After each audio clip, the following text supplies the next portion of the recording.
मुंशी प्रेमचंद गोदान। अध्याय 15।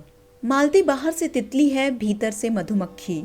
उसके जीवन में हंसी ही हंसी नहीं है। केवल गुड़ खाकर कौन जी सकता है, और जिए भी तो वो कोई सुखी जीवन ना होगा। वो हंसती है इसलिए कि उसके भी दाम मिलते हैं। उसका चहकना और चमकना इसलिए नहीं कि वो चहकने को ही जीवन समझती है, या उसने निजत्व को अपनी आंखों में इतना बढ़ा लिया है कि जो कुछ करे अपने लिए ही करे। नहीं, वह क्योंकि चहकती है और विनोद करती है कि इससे उसके कर्तव्य का भार कुछ हल्का हो जाता है। उनके बाप उन विचित्र जीवों में थे जो केवल जबान की मदद से लाखों के बारे न्यारे करते थे।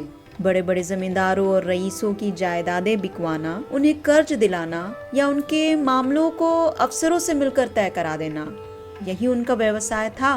दूसरे शब्दों में दलाल थे। इस वर्ग के लोग बड़े प्रतिभावना होते हैं। जिसके काम से कुछ मिलने की आशा हो वह उठा लेंगे, किसी से ना किसी तरह उसे निभा भी देंगे। किसी राजा की शादी किसी राजकुमारी से ठीक करवा दी और 10-20 हजार उसी से मार लिए। यही दलाल जब छोटे छोटे सौदे करते हैं तो टाउट कहे जाते हैं और हम उनसे घृणा करते हैं। बड़े बड़े काम करके वही टाउट राजाओं के साथ शिकार खेलता है और गवर्नरों की मेज पर चाय पीता है। मिस्टर कॉल उन्हीं भाग्यवानों में से थे। उनके 3 लड़कियां ही लड़कियां थीं।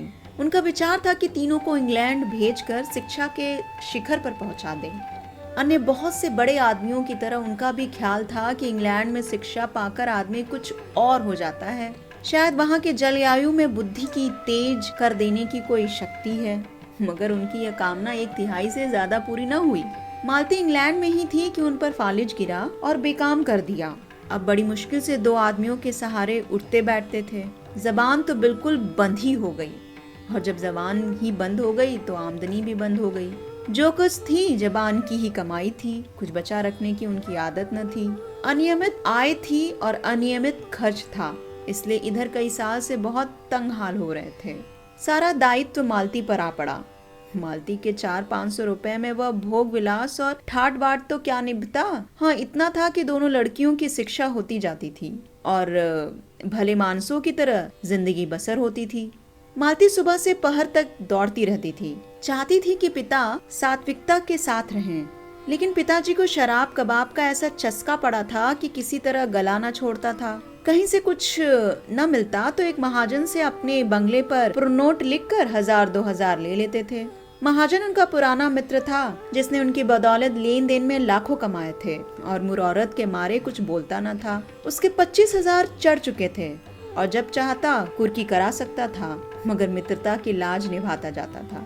आत्म सेवइयों में जो निर्लजता आ जाती है वह कॉल में भी थी। तकाजे हुआ करें, उन्हें परवाह न थी। मालती उनके अपव्यय पर झुझलाती रहती थी, लेकिन उसकी माता जो साक्षात देवी थी और इस युग में भी पति की सेवा को नारी जीवन का मुख्य हेतु समझती थी, उसे समझाती रहती थी। इसलिए गृह युद्ध न होने पाता था। संध्या हो गई थी। हवा में अभी तक गर्मी थी। आकाश में धुंध छाया हुआ था। मालती और उसकी दोनों बहनें बंगले के सामने घास पर बैठी हुई थीं। पानी न पाने के कारण वहाँ की दूब जल गई थी और भीतर की मिट्टी निकल आई थी। मालती ने पूछा, माली क्या बिल्कुल पानी नहीं देता? मछली बहन सरोज ने कहा, पड़ा पड़ा सोया करता है सुअर, जब कहो तो 20 बहाने निकालने लगता है। सरोज बीए में पढ़ती थी, दुबली सी, लंबी, पीली, रूखी, कटु। उसे किसी की कोई बात पसंद न आती थी।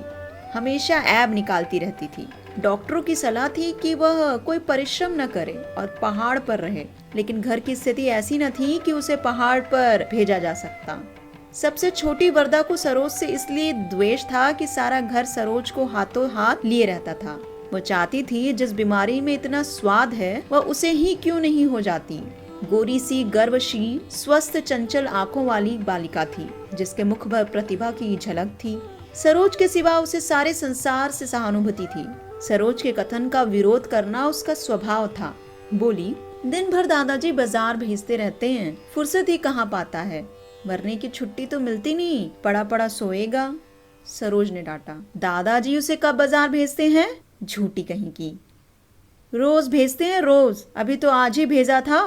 कहो तो बुलाकर पूछवा दूं? पूछवाएगी? बुलाओ। मालती डरी। दोनों गुथ जाएंगी तो बैठना मुश्किल कर देंगी। अच्छा खैर होगा। आज डॉक्टर मेहता का तुम्हारे यहाँ भाषण हुआ था सरोज? सरोज ने नाक सिकोड़ कर कहा, हाँ हुआ तो था, लेकिन किसी ने पसंद नहीं किया। आप फरमाने लगे, संसार में स्त्रियों का क्षेत्र पुरुषों से बिल्कुल अलग है। स्त्रियों का पुरुषों के क्षेत्र में आना इस युग का कलंक है। सब लड़कियों ने तालियां और सीटियां बजानी शुरू की। बेचारे लज्जित होकर बैठ गए। कुछ अजीब से आदमी मालूम होते थे। आपने यहाँ तक कह डाला कि प्रेम केवल कवियों की कल्पना है, वास्तविक जीवन में इसका कहीं निशान नहीं। लेडी हुक्कू ने उनका खूब मजाक उड़ाया। मालती ने कटाक्ष किया, लेडी हुक्कू ने? इस विषय में वो भी कुछ बोलने का साहस रखती हैं? तुम्हें डॉक्टर साहब का भाषण आदि से अंत तक सुनना चाहिए था। उन्होंने दिल में लड़कियों को क्या समझा होगा। पूरा भाषण सुनने का सब्र किसे था? वह तो जैसे घाव पर नमक छिड़कते थे। फिर उन्हें बुलाया ही क्यों? आखिर उन्हें औरतों से कोई बैर तो है नहीं। जिस बात को हम सत्य समझते हैं उसी का तो प्रचार करते हैं। औरतों को खुश करने के लिए वह उनकी जैसे कहने वालों में से नहीं है। और फिर अभी यह कौन जानता है कि स्त्रियां जिस रास्ते पर चलना चाहती हैं वही सत्य है। और फिर अभी यह कौन जानता है कि स्त्रियां जिस रास्ते पर चलना चाहती हैं वही सत्य है। बहुत संभव है आगे चलकर हमें अपनी धारणा बदलनी पड़े। उसने फ्रांस, जर्मनी और इटली की महिलाओं के जीवन आदर्श बतलाए और कहा, शीघ्र ही विमेंस लीग की ओर से मेहता का भाषण होने वाला है। सरोज को कुतूहल हुआ, मगर आप भी तो कहती हैं कि स्त्रियों और पुरुषों के अधिकार समान होने चाहिए। अब भी कहती हूँ, लेकिन दूसरे पक्ष वाले क्या कहते हैं यह भी तो सुनना चाहिए। संभव है हम ही गलती पर हो। यह लीग इस नगर की नई संस्था है और मालती के उद्योग से खुली है। नगर की सभी शिक्षित महिलाएं उसमें शरीक हैं। मेहता के पहले भाषण ने महिलाओं में बड़ी हलचल पैदा कर दी और लीग ने निश्चय किया था कि उनका खूब ददा शिकन जवाब दिया जाए। मालती ही पर यह भार डाल दिया गया था। मालती कई दिन तक अपने पक्ष के समर्थन में युवतियां और प्रमाण खोजती रही। और भी कई देवियां अपने भाषण लिख रही थीं। उस दिन जब मेहता शाम को लीग के हॉल में पहुंचे तो जान पड़ता था हॉल फट जाएगा। उन्हें गर्व हुआ। उनका भाषण सुनने के लिए इतना उत्साह, और वह उत्साह केवल मुख पर और आंखों में न था। आज सभी देवियां सोने और रेशम से लदी हुई थीं, मानो किसी बारात में आई हूँ। मेहता को परास्त करने के लिए पूरी शक्ति से काम किया था। और यह कौन कह सकता है कि जगमगाहट शक्ति का अंग नहीं है। मालती ने तो जो आज के लिए नए फैशन की साड़ी निकाली थी, नए काट के जंपर बनवाए थे और रंग रोगन और फूलों से खूब सजी हुई थी, मानो इसका विवाह हो रहा हो। विमेंस लीग में इतना समारोह और कभी न हुआ था। डॉक्टर मेहता अकेले थे, फिर भी देवियों के दिल कांप रहे थे। सत्य की एक चिंगारी असत्य के एक पहाड़ को भस्म कर सकती थी। सबसे पीछे के सफ में मिर्जा और खन्ना और संपादक जी भी विराज रहे थे। राय साहब भाषण शुरू होने के बाद आए और पीछे खड़े हो गए। मिर्जा ने कहा, आ जाइए, आप भी खड़े कब तक रहेंगे? राय साहब बोले, नहीं भाई, यहाँ मेरा दम घुटने लगेगा, तो मैं खड़ा होता हूँ, आप बैठिए। राय साहब ने उनके कंधे दबाए। तकल्लुफ नहीं, बैठे रहिए, मैं थक जाऊंगा तो आपको उठा दूंगा और बैठ जाऊंगा। अच्छा मिस मालती सभा नेत्री हुई, खन्ना साहब कुछ इनाम दिलवाइएगा। खन्ना ने रोनी सूरत बनाकर कहा, अब मिस्टर मेहता पर ही निगाह है, मैं तो गिर गया। मिस्टर मेहता का भाषण शुरू हुआ। देवियों, जब मैं इस तरह आपको संबोधित करता हूँ तो आपको कोई बात खटकती नहीं। आप इस सम्मान को अपना अधिकार समझती हैं, लेकिन आपने किसी महिला को पुरुषों के प्रति देवता का व्यवहार करते सुना है? उसे आप देवता कहें तो वह समझेगा आप उसे बना रही हैं। आपके पास दान देने के लिए दया है, श्रद्धा है, त्याग है। पुरुष के पास दान देने के लिए क्या है? वो देवता नहीं, लेवता है। वह अधिकार के लिए हिंसा करता है, संग्राम करता है, कलह करता है। तालियां बजी। राय साहब ने कहा, औरतों को खुश करने का इसने कितना अच्छा ढंग निकाला। बिजली संपादक को बुरा लगा। कोई नई बात नहीं, मैं कितनी ही बार यह भाव व्यक्त कर चुका हूँ। मेहता आगे बढ़े। इसलिए जब मैं देखता हूँ हमारी उन्नत विचारों वाली देवियां उस दया और श्रद्धा और त्याग के जीवन से असंतुष्ट होकर संग्राम और कलह और हिंसा के जीवन की ओर दौड़ रही हैं और समझ रही हैं कि यही सुख का स्वर्ग है, तो मैं उन्हें बधाई नहीं दे सकता। मिसेस खन्ना ने मालती की ओर सगर्व नेत्रों से देखा। मालती ने गर्दन झुका ली। खुर्शीद बोले, अब कहिए, मेहता दिलेर आदमी है, सच्ची बात कहता है और मुंह पर। बिजली संपादक ने नाक सिकोड़ी।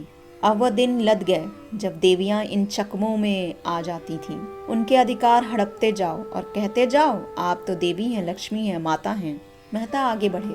स्त्री को पुरुष के रूप में, पुरुष के कर्म में रत देखकर मुझे उसी तरह वेदना होती है जैसे पुरुष को स्त्री के रूप में स्त्री के कर्म करते देखकर। मुझे विश्वास है ऐसे पुरुषों को आप अपने विश्वास और प्रेम का पात्र नहीं समझती, और मैं आपको विश्वास दिलाता हूँ ऐसी स्त्री भी पुरुष के प्रेम और श्रद्धा का पात्र नहीं बन सकती। खन्ना के चेहरे पर दिल की खुशी चमक उठी। राय साहब ने चुटकी ली। आप बहुत खुश हैं खन्ना जी? खन्ना बोले, मालती मिले तो पूछूं, अब कहिए। मेहता आगे बढ़े। मैं प्राणियों के विकास में स्त्री के पद को पुरुषों के पद से श्रेष्ठ समझता हूँ, उसी तरह जैसे प्रेम और त्याग और श्रद्धा को हिंसा और संग्राम और कलह से श्रेष्ठ समझता हूँ। अगर हमारी देवियाँ सृष्टि और पालन के देव मंदिर से हिंसा और कलह के दानव क्षेत्र में आना चाहती हैं, तो उससे समाज का कल्याण न होगा। मैं इस विषय में दृढ़ हूँ। पुरुष ने अपने अभिमान में अपनी दानवी कृति का अधिक महत्व दिया। वो अपने भाई का स्वत्व छीनकर और उसका रक्त बहाकर समझने लगा उसने बहुत बड़ी विजय पाई।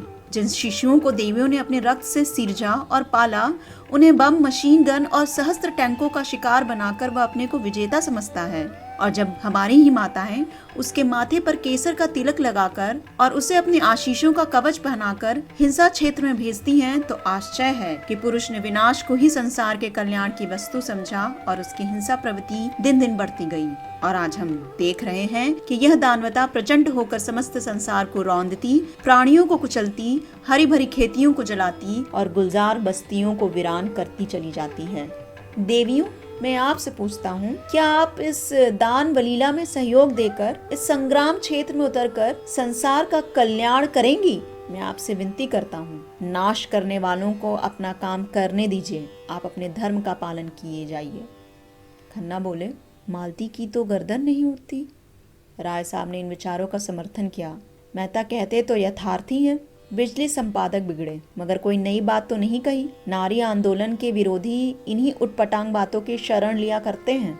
मैं इसे मानता ही नहीं कि त्याग और प्रेम से संसार ने उन्नति की पौरुष से, पराक्रम से, बुद्धि बल से, तेज से। खुर्शीद ने कहा, अच्छा, सुनने दीजिएगा या अपनी ही गाए जाएंगे? मेहता का भाषण जारी था। देवियों, मैं उन लोगों में नहीं हूँ जो कहते हैं स्त्री और पुरुष में समान शक्तियाँ हैं, समान प्रवृत्तियाँ हैं और उनमें कोई विभिन्नता नहीं है। इससे भयंकर असत्य की मैं कल्पना नहीं कर सकता। यह वह असत्य है जो युग युगांतरों से संचित अनुभव को उसी तरह ढक लेना चाहता है जैसे बादल का एक टुकड़ा सूर्य को ढक लेता है। मैं आपको सचेत किए देता हूँ कि आप इस जाल में न फंसें। स्त्री पुरुष से उतनी ही श्रेष्ठ है जितना प्रकाश अंधेरे से। मनुष्य के लिए क्षमा और त्याग और अहिंसा जीवन के उच्चतम आदर्श हैं। नारी इस आदर्श को प्राप्त कर चुकी है। पुरुष धर्म और अध्यात्म और ऋषियों का आश्रय लेकर उस लक्ष्य पर पहुंचने के लिए सदियों से जोर मार रहा है, पर सफल नहीं हो सका। मैं कहता हूँ, उसका सारा अध्यात्म और योग एक तरफ और नारियों का त्याग एक तरफ। तालियां बजी, हॉल हिल उठा। राय साहब ने गदगद होकर कहा, मेहता वही कहते हैं जो इनके दिल में है। ओमकारनाथ ने टीका की, लेकिन बातें सभी पुरानी हैं, सड़ी हुई। पुरानी बात भी आत्मबल के साथ कही जाती है तो नई हो जाती है।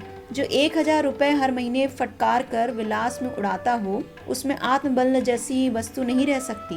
यह केवल पुराने विचार की नारियों और पुरुषों को प्रसन्न करने के ढंग हैं। खन्ना ने मालती की ओर देखा। यह क्यों फूली जा रही है? इन्हें तो शर्माना चाहिए। खुर्शीद ने खन्ना को उकसाया। अब तुम भी एक तकरीर कर डालो खन्ना, नहीं मेहता तुम्हें उखाड़ फेंकेगा। आधा मैदान तो उसने अभी मार लिया है। खन्ना खिसिया कर बोले, मेरी न कहिए, मैंने ऐसी कितनी चिड़ियां फंसाकर छोड़ दी हैं। राय साहब ने खुर्शीद की तरफ आंख मार कर कहा, आजकल आप महिला समाज की तरफ आते जाते हैं। सच कहना, कितना चंदा दिया? खन्ना पर झेप छा गई। मैं ऐसे समाजों को चंदे नहीं दिया करता जो कला का ढोंग रचकर दुराचार फैलाते हैं। मेहता का भाषण जारी था। पुरुष कहता है, जितने दार्शनिक और वैज्ञानिक आविष्कारक हुए हैं वह सब पुरुष थे। जितने बड़े बड़े महात्मा हुए हैं वह सब पुरुष थे। सभी योद्धा, सभी राजनीति के आचार्य, बड़े बड़े नाविक, बड़े बड़े सब कुछ पुरुष थे। लेकिन बड़ों बड़ों के समूहों ने मिलकर किया क्या? महात्माओं और धर्म प्रवर्तकों ने संसार में रक्त की नदियां बहाने और वैमनस्य की आग भड़काने के सिवा और क्या किया?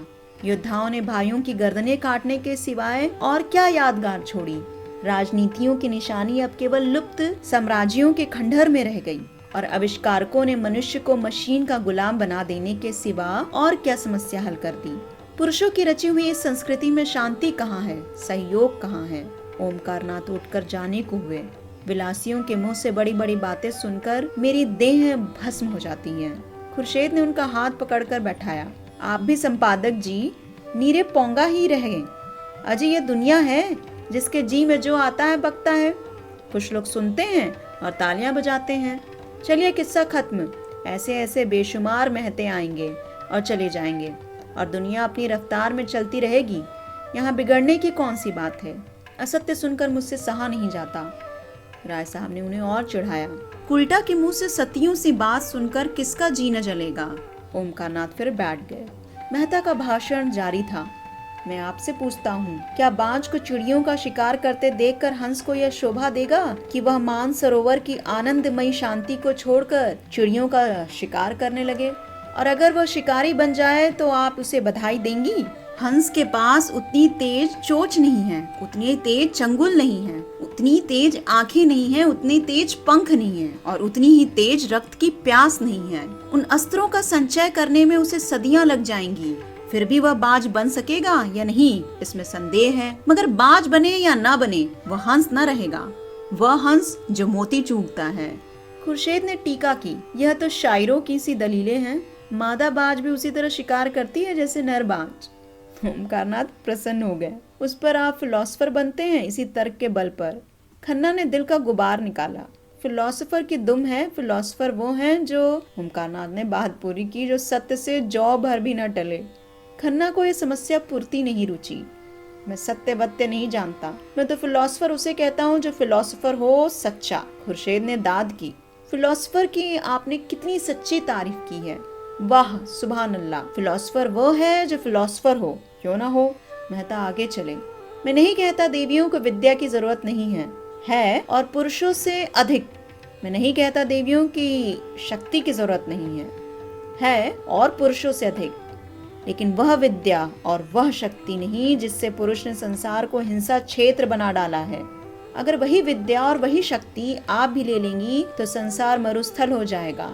आपकी विद्या और आपका अधिकार हिंसा और विध्वंस में नहीं, सृष्टि और पालन में है। क्या आप समझती हैं वोटों से मानव जाति का उद्धार होगा या दफ्तरों में और अदालतों में जबान और कलम चलाने से?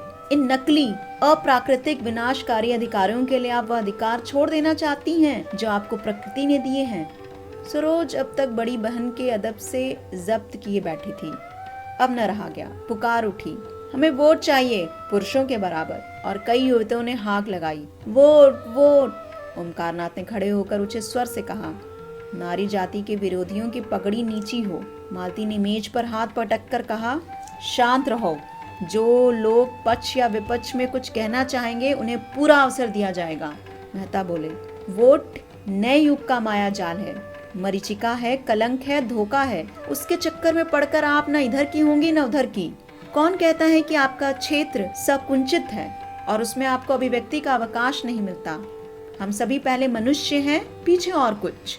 हमारा जीवन हमारा घर है, वही हमारी सृष्टि होती है, वही हमारा पालन होता है, वही जीवन के सारे व्यापार होते हैं। अगर वह क्षेत्र परिमित है तो अपरिमित कौन सा क्षेत्र है? क्या वह संघर्ष जहाँ संगठित अपहरण है? जिस कारखाने में मनुष्य और उसका भाग्य बनता है उसे छोड़कर आप उन कारखानों में जाना चाहती हैं जहाँ मनुष्य पीसा जाता है, जहाँ उसका रक्त निकाला जाता है। मिर्जा ने टोका, पुरुषों के जुल्म ने ही तो उनमें बगावत की यह स्पिरिट पैदा की है। मेहता बोले, बेशक पुरुषों ने अन्याय किया है, लेकिन इसका यह जवाब नहीं है अन्याय को मिटाइए लेकिन अपने को मिटाकर नहीं। मालती बोली, नारियां इसलिए अधिकार चाहती हैं कि उनका सदुपयोग करें और पुरुषों को उनका दुरुपयोग करने से रोकें। मेहता ने उत्तर दिया, संसार में सबसे बड़े अधिकार सेवा और त्याग से मिलते हैं और वह आपको मिले हुए हैं। उन अधिकारियों के सामने वोट कोई चीज नहीं। मुझे खेद है, हमारी बहनें पश्चिम का आदर्श ले रही हैं, जहां नारी ने अपना पद खो दिया है और स्वामिनी से गिरकर विलास की वस्तु बन गई हैं। पश्चिम की स्त्री स्वच्छंद होना चाहती हैं, इसलिए कि वह अधिक से अधिक विलास कर सकें। हमारी माताओं का आदर्श कभी विलास नहीं रहा। उन्होंने केवल सेवा के अधिकार से सदैव गृहस्थी का संचालन किया है। पश्चिम में जो चीजें अच्छी हैं वह उनसे लीजिए। संस्कृति में सदैव आदान प्रदान होता आया है, लेकिन अंधी नकल तो मानसिक दुर्बलता का ही लक्षण है। पश्चिम की स्त्री आज गृह स्वामिनी नहीं रहना चाहती। भोग की विदग्ध लालसा ने उसे उच्छृंखल बना दिया है। वह अपनी लज्जा और गरिमा को, जो उसकी सबसे बड़ी विभूति थी, चंचलता और आमोद प्रमोद पर होम कर रही हैं। जब मैं वहाँ की सुशिक्षित बालिकाओं को अपने रूप का या भरी हुई गोल बाहों या अपनी नग्नता का प्रदर्शन करते देखता हूँ तो मुझे उन पर दया आती है। उनकी लालसाओं ने उन्हें इतना पराभूत कर दिया है कि वे अपनी लज्जा की भी रक्षा नहीं कर सकती। नारी की इससे अधिक और क्या अधोगति हो सकती है। राय साहब ने तालियां बजाई। हॉल तालियों से गूंज उठा, जैसे पटाखों की टीटियां टूट रही हैं। मिर्जा साहब ने संपादक जी से कहा, इसका जवाब तो आपके पास भी न होगा। संपादक जी ने विरक्त मन से कहा, सारे व्याख्यान में उन्होंने यही एक बात सत्य कही है। तब तो आप भी मेहता के मुरीद हुए। जी नहीं, अपने लोग किसी के मुरीद नहीं होते। मैं इसका जवाब ढूंढ निकालूंगा। बिजली में देखिएगा। इसके माने यह है कि आप हक की तलाश नहीं करते, सिर्फ अपने पक्ष के लिए लड़ना चाहते हैं। राय साहब ने आड़े हाथों लिया। इसी पर आपको अपने सत्य प्रेम का अभिमान है। संपादक जी अभी चल रहे। वकील का काम अपने मुवक्किल का हित देखना है, सत्य असत्य का निराकरण नहीं। तो यूं कहिए कि आप औरतों के वकील हैं। मैं उन सभी लोगों का वकील हूँ जो निर्बल है, निस्सहाय है, पीड़ित है। बड़े बेहया हो यार, मेहता जी कह रहे थे। और यह पुरुषों का षड्यंत्र है, देवियों को ऊंचे शिखर से खींचकर अपने बराबर बनाने के लिए। उन पुरुषों का जो कायर हैं, जिनमें वैवाहिक जीवन का दायित्व संभालने की क्षमता नहीं है, जो स्वच्छंद काम क्रीड़ा की तरंगों में साड़ों की भांति दूसरों की हरी भरी खेती में मुंह डालकर अपनी कुत्सित लालसाओं को तृप्त करना चाहते हैं। पश्चिम में इनका षड्यंत्र सफल हो गया और देवियां तितलियां बन गईं। मुझे यह कहते हुए शर्म आती है कि इस त्याग और तपस्या की भूमि भारत में भी कुछ वही हवा चलने लगी है। विशेषकर हमारी शिक्षित बहनों पर वह जादू बड़ी तेजी से चढ़ रहा है। वह गृहिणी का आदर्श त्याग कर तितलियों का रंग पकड़ रही हैं। सरोज उत्तेजित होकर बोली, हम पुरुषों से सलाह नहीं मांगती। अगर वह हमारे बारे में स्वतंत्र हैं, तो स्त्रियां भी अपने विषय में स्वतंत्र हैं। युवतियां अब विवाह को पेशा नहीं बनाना चाहती, वह केवल प्रेम के आधार पर विवाह करेंगी। जोर से तालियां बजी, विशेषकर अगली पंक्तियों में जहां महिलाएं थीं। मेहता ने जवाब दिया, जिसे तुम प्रेम कहती हो वह धोखा है, उद्दीप्त लालसा का विकृत रूप। उसी तरह जैसे सन्यास केवल भीख मांगने का संस्कृति रूप है, वह प्रेम अगर वैवाहिक जीवन में कम है तो मुक्त विलास में बिल्कुल नहीं है। सच्चा आनंद, सच्ची शांति केवल सेवा व्रत में है। वही अधिकार का स्रोत है, वही शक्ति का उद्गम है। सेवा ही वो सीमेंट है जो दंपति को जीवन पर्यंत स्नेह और साहचर्य में जोड़े रख सकता है, जिस पर बड़े बड़े आघातों का भी कोई असर नहीं होता। जहाँ सेवा का अभाव है, वहीं विवाह विच्छेद है, परित्याग है, अविश्वास है। और आपके ऊपर पुरुष जीवन की नौका का कर्णधार होने के कारण जिम्मेदारी ज्यादा है। आप चाहें तो नौका को आंधी और तूफानों में पार लगा सकती हैं, और आपने असावधानी की तो नौका डूब जाएगी और उसके साथ आप भी डूब जाएंगी। भाषण समाप्त हो गया। विषय विवादग्रस्त था और कई महिलाओं ने जवाब देने की अनुमति मांगी, मगर देर बहुत हो गई थी, इसलिए मालती ने मेहता को धन्यवाद देकर सभा भंग कर दी। हाँ, ये सूचना दे दी गई कि अगले रविवार को इसी विषय पर कई देवियां अपने विचार प्रकट करेंगी। राय साहब ने मेहता को बधाई दी। आपने मन की बातें कही मिस्टर मेहता, मैं आपके एक एक शब्द से सहमत हूँ। मालती हंसी। आप क्यों न बधाई देंगे? छोर छोर मुसेरे भाई जो होते हैं न, मगर यह सारा उपदेश गरीब नारियों ही के सिर क्यों थोपा जाता है? उन्हीं के सिर क्यों आदर्श और मर्यादा और त्याग सब कुछ पालन करने का भार पटका जाता है? मेहता बोले, इसलिए कि वह बात समझती हैं। खन्ना ने मालती की ओर अपनी बड़ी बड़ी आंखों से देखकर मानो उसके मन की बात समझने की चेष्टा करते हुए कहा, डॉक्टर साहब के ये विचार मुझे तो कोई 100 साल पिछड़े हुए मालूम होते हैं। मालती ने कटु होकर पूछा, कौन से विचार? यही सेवा, कर्तव्य आदि। तो आपको ये विचार 100 साल पिछड़े हुए मालूम होते हैं? तो कृपा करके अपने ताजे विचार बतलाइए। दंपति कैसे सुखी रह सकते हैं, इसका कोई ताजा नुस्खा आपके पास है? बात कही मालती को खुश करने के लिए। वह और तिनक उठी, बोली, यह नुस्खा तो मेहता साहब को मालूम होगा। डॉक्टर साहब ने तो बतला दिया और आपके ख्याल में वह 100 साल पुराना है, तो नया नुस्खा आपको बतलाना चाहिए। आपको ज्ञात नहीं कि दुनिया में ऐसी बहुत सी बातें हैं जो कभी पुरानी हो ही नहीं सकती। समाज में इस तरह की समस्याएं हमेशा उठती रहती हैं और हमेशा उठती रहेंगी। मिसेस खन्ना बरामदे में चली गई थी। मेहता ने उनके पास जाकर प्रणाम करते हुए पूछा, मेरे भाषण के विषय में आपकी क्या राय है? मिसेस खन्ना ने आंखें झुकाकर कहा, अच्छा था, बहुत अच्छा, मगर अभी आप अविवाहित हैं। सभी नारियां देवियां हैं, श्रेष्ठ हैं, कर्णधार हैं। विवाह कर लीजिए तो पूछूंगी अब नारियां क्या हैं, और विवाह आपको करना पड़ेगा क्योंकि आप विवाह से मुंह चुराने वाले मर्दों को कायर कह चुके हैं। मेहता हंसे, उसी के लिए तो जमीन तैयार कर रहा हूँ। मिस मालती से जोड़ा भी अच्छा है। शर्त यही है कि कुछ दिन आपके चरणों में बैठकर आपसे नारी धर्म सीखें। वही स्वार्थी पुरुषों के बाद आपने पुरुष कर्तव्य सीख लिया है। यही सोच रहा हूँ किससे सीखूं? मिस्टर खन्ना आपको बहुत अच्छी तरह सिखा सकते हैं। मेहता ने खा मारा, नहीं, मैं पुरुष कर्तव्य भी आप ही से सीखूंगा। अच्छी बात है, मुझी से सीखिए।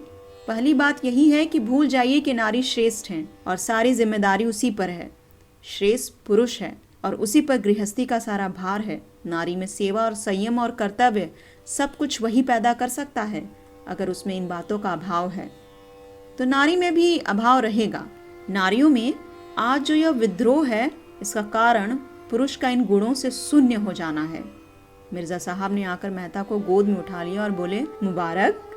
मेहता ने प्रश्न की आंखों से देखा, आपको मेरी तकरीर पसंद आई? तकरीर तो खैर जैसी थी वैसी थी, मगर कामयाब खूब रही। आपने परी को शीशे में उतार लिया। अपनी तकदीर सराहिए कि जिसने आज तक किसी को मुंह नहीं लगाया वह आपका कलमा पढ़ रही है। मिसेस खन्ना दबी जबान से बोली, जब नशा ठहर जाए तो कहिए। मेहता ने विरक्त भाव से कहा, मेरे जैसे किताबी कीड़ों को कौन औरत पसंद करेगी देवी जी? मैं तो पक्का आदर्शवादी हूँ। मिसेस खन्ना ने अपने पति को कार की तरफ जाते देखा तो उधर चली गईं। मिर्जा भी बाहर निकल गए। मेहता ने मंच पर से अपनी छड़ी उठाई और बाहर जाना चाहते थे कि मालती ने आकर उनका हाथ पकड़ लिया और आग्रह भरी आंखों से बोली, आप अभी नहीं जा सकते, चलिए पापा से आपकी मुलाकात कराऊं और आज वहीं खाना खाइए। मेहता ने कान पर हाथ रखकर कहा, नहीं, मुझे क्षमा कीजिए, वहाँ सरोज मेरी जान खाएगी। मैं इन लड़कियों से बहुत घबराता हूँ। नहीं नहीं, मैं जिम्मा लेती हूँ, जो वो मुंह भी खोले। अच्छा आप चलिए, मैं थोड़ी देर में आऊँगा। जी नहीं, यह न होगा, मेरी कार सरोज को लेकर चल दी, आप मुझे पहुँचाने तो चलेंगे ही। दोनों मेहता की कार में बैठे। कार चली। एक क्षण के बाद मेहता ने पूछा, मैंने सुना है खन्ना साहब अपनी बीवी को मारा करते हैं। तब से मुझे इनकी सूरत से नफरत हो गई। जो आदमी इतना निर्दयी हो उसे मैं आदमी नहीं समझता। उस पर आप नारी जाति के बड़े हितैषी बनते हैं। तुमने उन्हें कभी समझाया नहीं? मालती उद्विग्न होकर बोली, ताली हमेशा दो हथेलियों से बजती है, ये आप भूल जाते हैं। मैं तो ऐसे किसी कारण की कल्पना ही नहीं कर सकता कि कोई पुरुष अपनी स्त्री को मारे, चाहे स्त्री कितनी ही बदजबान हो। हाँ, कितनी ही। तो आप एक नए किस्म के आदमी हैं। अगर मर्द बदमिजाज है तो तुम्हारी राय में उस मर्द पर हंटरों की बौछार करनी चाहिए। क्यों? स्त्री जितनी क्षमाशील हो सकती है, पुरुष नहीं हो सकता। आपने खुद आज यह बात स्वीकार की है। तो औरत की क्षमाशीलता का यही पुरस्कार है। मैं समझता हूँ तुम खन्ना को मुंह लगाकर उसे और भी शह देती हो। तुम्हारा वह जितना आदर करता है, तुमसे उसे उतनी भक्ति है। उसके बल पर तुम बड़ी आसानी से उसे सीधा कर सकती हो, मगर तुम उसकी सफाई देकर स्वयं उस अपराध में शरीक हो जाती हो। मालती उत्तेजित होकर बोली, तुमने इस समय यह प्रसंग व्यर्थ ही छेड़ दिया। मैं किसी की बुराई नहीं करना चाहती, मगर अभी आपने गोविंदी देवी को पहचाना नहीं। आपने उनकी भोली भाली शांत मुद्रा देखकर समझ लिया वह देवी हैं। मैं उन्हें इतना ऊंचा स्थान नहीं देना चाहती। उन्होंने मुझे बदनाम करने का जितना प्रयत्न किया है, मुझ पर जैसे जैसे आघात किए हैं, वह बयान करूं तो आप दंग रह जाएंगे। और तब आपको मानना पड़ेगा कि ऐसी औरत के साथ यही व्यवहार होना चाहिए। आखिर उन्हें आपसे इतना द्वेष है, इसका कोई कारण तो होगा। कारण उनसे पूछिए। मुझे किसी के दिल का हाल क्या मालूम। उनसे बिना पूछे भी अनुमान किया जा सकता है, और वह यह है, अगर कोई पुरुष मेरे और मेरी स्त्री के बीच में आने का साहस करे तो मैं उसे गोली मार दूंगा, और उसे न मार सकूंगा तो अपनी छाती में मार लूंगा। इसी तरह अगर मैं किसी स्त्री को अपनी और अपनी स्त्री के बीच में लाना चाहूँ तो मेरी पत्नी को भी अधिकार है कि वो जो चाहे करे। इस विषय में मैं कोई समझौता नहीं कर सकता। यह अवैज्ञानिक मनोवृत्ति है जो हमने अपने बनैले पूर्वजों से पाई है, और आजकल कुछ लोग इसे असभ्य और असामाजिक व्यवहार कहेंगे, लेकिन मैं अभी तक उस मनोवृत्ति पर विजय नहीं पा सका और ना पाना चाहता हूँ। इस विषय में मैं कानून की परवाह नहीं करता। मेरे घर में मेरा कानून है। मालती ने तीव्र स्वर से पूछा, लेकिन आपने ये अनुमान कैसे कर लिया कि मैं आपके शब्दों में खन्ना और गोविंदी के बीच आना चाहती हूँ? आप ऐसा अनुमान करके मेरा अपमान कर रहे हैं। मैं खन्ना को अपनी जूतियों की नोक के बराबर भी नहीं समझती। मेहता ने अविश्वास भरे स्वर में कहा, यह आप दिल से नहीं कह रही हैं मिस मालती। क्या आप सारी दुनिया को बेवकूफ समझती हैं? जो बात सभी समझ रहे हैं, अगर वही बात मिसेस खन्ना भी समझे तो मैं उन्हें दोष नहीं दे सकता। मालती ने तिनक कर कहा, दुनिया को दूसरों को बदनाम करने में मजा आता है। यह उसका स्वभाव है। मैं उसका स्वभाव कैसे बदल दूं? लेकिन यह व्यर्थ का कलंक है। हाँ, मैं इतनी बेमुरावत नहीं हूँ कि खन्ना को अपने पास आते देखकर दुत्कार देती। मेरा काम ही ऐसा है कि मुझे सभी का स्वागत और सत्कार करना पड़ता है। अगर कोई इसका कुछ और अर्थ निकालता है तो वह मालती का गला भर आया। उसने मुंह फेर कर रुमाल से आंसू पोंछे। फिर 1 मिनट बाद बोली, औरों के साथ तुम भी, मुझे इसका दुख है। मुझे तुमसे ऐसी आशा न थी। फिर कदाचित उसने अपनी दुर्बलता पर खेद हुआ। वह प्रचंड होकर बोली, आपको मुझ पर आक्षेप करने का कोई अधिकार नहीं है। अगर आप भी उन्हीं मर्दों में हैं जो किसी स्त्री पुरुष को साथ देकर उंगली उठाए बिना नहीं रह सकते, तो शौक से उठाइए। मुझे रत्ती भर परवाह नहीं। अगर कोई स्त्री आपके पास बार बार किसी न किसी बहाने से आए, आपको अपना देवता समझे, हर एक बात में आपसे सलाह ले, आपके चरणों के नीचे आंखें बिछाए, आपका इशारा पाते ही आग में कूदने को तैयार हो, तो मैं दावे से कह सकती हूँ आप उसकी उपेक्षा न करेंगे। अगर आप उसे ठुकरा सकते हैं तो आप मनुष्य नहीं हैं। उसके विरोध आप कितने ही तर्क और प्रमाण लाकर रख दें, लेकिन मैं मानूंगी नहीं। मैं तो कहती हूँ, उपेक्षा तो दूर रही, ठुकराने की बात ही क्या। आप उस नारी के चरण धो धो कर पिएंगे और बहुत दिन गुजरने के पहले वो आपकी हृदयेश्वरी होगी। मैं आपसे हाथ जोड़कर कहती हूँ, मेरे सामने खन्ना का कभी नाम न लीजिएगा। मेहता ने इस ज्वाला में मानो हाथ सेकते हुए कहा, शर्त यही है कि मैं खन्ना को आपके साथ न देखूं। मैं मानवता की हत्या नहीं कर सकती। वो आएंगे तो मैं उन्हें दुरदुराऊंगी नहीं। उनसे कहिए अपनी स्त्री के साथ सज्जनता से पेश आएं। मैं किसी के निजी मामले में दखल देना उचित नहीं समझती, न मुझे उसका अधिकार है, तो आप किसी की जबान नहीं बंद कर सकती। मालती का बंगला आ गया। कार रुक गई। मालती उतर पड़ी और बिना हाथ मिलाए चली गई। वह यह भी भूल गई कि उसने मेहता को भोजन की दावत दी है। वह एकांत में जाकर खूब रोना चाहती है। गोविंदी ने पहले भी आघात किए हैं, पर आज उसने जो आघात किया है वह बहुत गहरा, बड़ा चौड़ा और बड़ा मर्मभेदी है।